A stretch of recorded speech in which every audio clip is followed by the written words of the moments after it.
Que no le sorprenda porque le hagan injusticias. Que no le sorprenda porque lo tratan mal. Que no le extrañe. Mire, si al Señor Jesús en este mundo lo trataron así, injustamente, con violencia, con maldad, dice la Biblia, el siervo no es mayor que su Señor.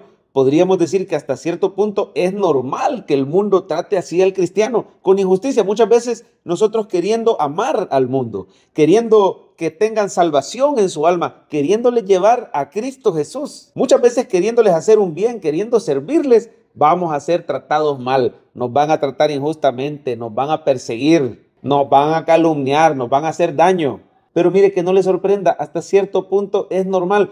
Podríamos decir que es un gran privilegio que el mundo nos trate así, porque así trataron al Señor. Es confirmación que vamos por el camino correcto, pero confíe que hay un grande galardón para aquellos que soportan persecución por causa de Cristo. Tenemos esperanza porque tenemos un Dios justo. ¿Qué tal, hermanos? Seguimos con esta serie de Primero de Crónicas. Hoy vamos con Primero de Crónicas 19, por favor. Téngalo frente a usted, primer libro de Crónicas, capítulo 19, de preferencia que ya lo haya leído. Mi nombre es Javier Carrá y esta serie le hemos llamado Veamos a Jesús, donde estudiamos un capítulo de la Biblia cada día. Le pedimos al Espíritu Santo que nos ilumine para ver a Cristo en todas las páginas de las Escrituras. Jesús dijo, escudriñen las Escrituras porque ellas son las que dan testimonio de mí. Cuando ponemos nuestra mirada en el Señor, Él nos llena de esperanza a pesar de las injusticias. Él fortalece nuestra fe para que creamos que Él hará justicia. Él se va a encargar. Por eso, sin más, veamos a Jesús en 1 de Crónicas 19. Bueno, aquí en 1 de Crónicas 19 vemos una gran injusticia y una gran ofensa que le hicieron a estos embajadores. Mire, el rey David envió embajadores a los amonitas y los trataron mal. Lea conmigo, por favor, 1 de Crónicas 19:1. Dice, después de estas cosas aconteció que murió Nahás, rey de los hijos de Amón, y reinó en su lugar su hijo. Este hijo se llamaba Anún. Y dice el versículo 2, y dijo David, manifestaré misericordia con Anún, hijo de Nahás, porque también su padre me mostró misericordia. Así David envió embajadores que le consolasen de la muerte de su padre. Pero cuando llegaron los siervos de David a la tierra de los hijos de Amón, a Anún, para consolarle, los príncipes de los hijos de Amón dijeron a Anún, a tu parecer, honra David a tu padre para que te ha enviado consoladores. ¿No vienen más bien sus siervos a ti para espiar e inquirir y reconocer la tierra? Entonces Anún tomó los siervos de David, los rapó, les cortó los vestidos por la mitad hasta las nalgas y los despachó. Mire qué terrible ofensa, qué terrible afrenta. Les cortaron la barba a la mitad, el pelo a la mitad, los vestidos a la mitad, los enviaron de regreso medio desnudos. Pero qué injusticia. Si David solo había querido hacer un bien, honestamente, de corazón sincero, solo quería consolarle en gratitud por la bondad de su papá, que acababa de fallecer, pero ellos tuvieron sospechas. Mire, así es el mundo con el cristiano, nos calumnia, hablan mal de nosotros. Así ha sido desde que la iglesia de Cristo se fundó. Ha habido persecución por parte de las autoridades romanas, por parte de las autoridades judías. Y dígame si no es cierto que hoy en día así nos pasa a los creyentes. Muchas veces vamos a ser criticados, vamos a ser señalados. Y dice que es cristiano.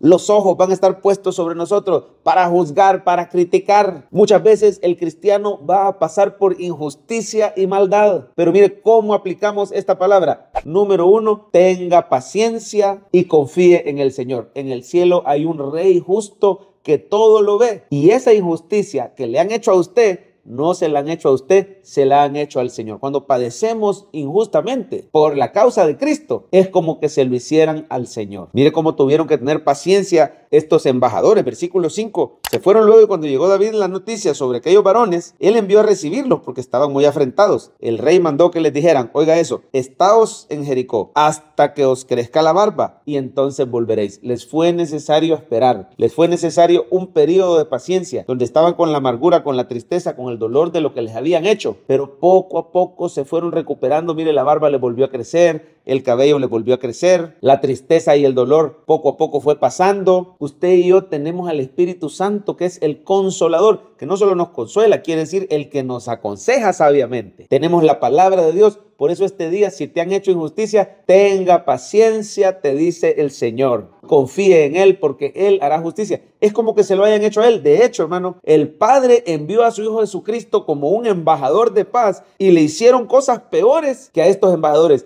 Al Señor Jesucristo le arrancaron la barba, a Él le escupieron, le pegaron puñetazos, le arrancaron los vestidos por completo. Estuvo ahí semidesnudo en esa cruz del Calvario, le pegaron de latigazos, le atravesaron la frente y el cráneo con esa corona de espinas, sus manos y sus pies con clavos, le atravesaron el costado con una lanza, murió y resucitó. Pero dice la palabra que Dios lo exaltó hasta lo sumo. Cuando usted tiene paciencia y se humilla delante del Señor, el Señor nos exalta cuando fuere tiempo. Tenga paciencia, la batalla no es suya, sino del Señor. Estos embajadores no tomaron la justicia en sus propias manos, dejaron la justicia en manos del rey David. Así usted y yo dejemos la justicia en manos de Dios. Tengamos paciencia, Dios se encargará. Número 2, ¿cómo peleamos esa batalla, esa guerra espiritual contra esos enemigos? Oración. No deje de orar por aquellos que te dañaron. Aquí vemos que se hizo una guerra. Miren, los amonitas se juntaron con los sirios. Hubo toda una coalición contraria ahí y vinieron y le hicieron la guerra a David. Reconozcamos hoy que el mundo está en guerra contra Cristo.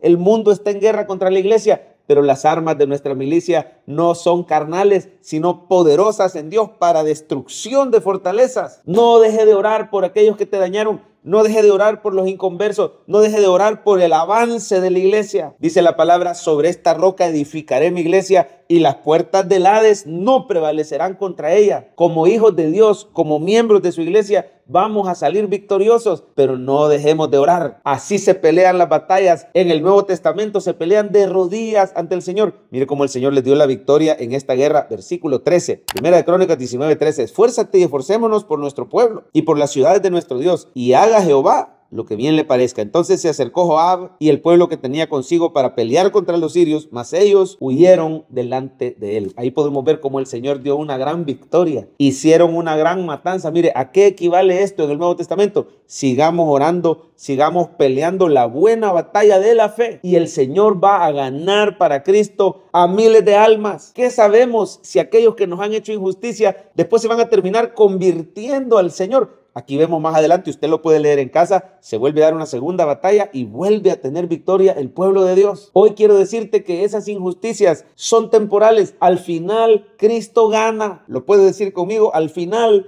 Cristo gana. Por eso tengamos paciencia y doblemos rodillas y oremos y peleemos la buena batalla de la fe. Siga siendo parte de la iglesia, parte activa. Siga hablando de Jesús a sus seres queridos, aunque nos traten mal, aunque nos reaccionen mal. Me cuentan que un pastor se le acercaba siempre a un empresario inconverso para hablarle de Jesús y este empresario era malcriado, era blasfemo, lo humillaba públicamente, se burlaba del cristianismo, se burlaba de él, lo insultaba, lo ultrajaba, blasfemaba de Dios. Pero mire, este pastor se pudo haber resentido, pudo haber dicho, ya no le hablo más, este es caso perdido, no le voy a dar las perlas a los cerdos. Pero había algo en su interior que le decía, seguí orando, seguí clamando, seguí hablando de Jesús, seguí hablando mi palabra porque yo voy a alcanzar a este empresario. Y se va a avergonzar un día de todas esas palabras que te dijo y que dijo contra mí. Bueno, mire que va a creer usted que más adelante este empresario se le enferma gravemente un hijo, los médicos se lo desahuciaron y ¿cuál fue su sorpresa? Que el pastor estuvo ahí y estuvo orando por fe, estuvo clamando con este empresario por el joven, le daba palabras de ánimo al papá, le decía no se rinda, sigamos creyendo, Cristo es poderoso para sanar. Al final su hijo se sanó, fue un verdadero milagro y este empresario con lágrimas en los ojos, arrepentido, avergonzado de todas las palabras y las cosas que había hecho, le pedía perdón al Señor y a este pastor se convirtió a Cristo y apoyó tremendamente la obra del Señor. No deje de orar, no pierda las esperanzas, no deje de hablar de Cristo, no se resienta por las injusticias que le han hecho. Tengamos paciencia y dejémosle las cosas a Dios, nuestro Rey de justicia.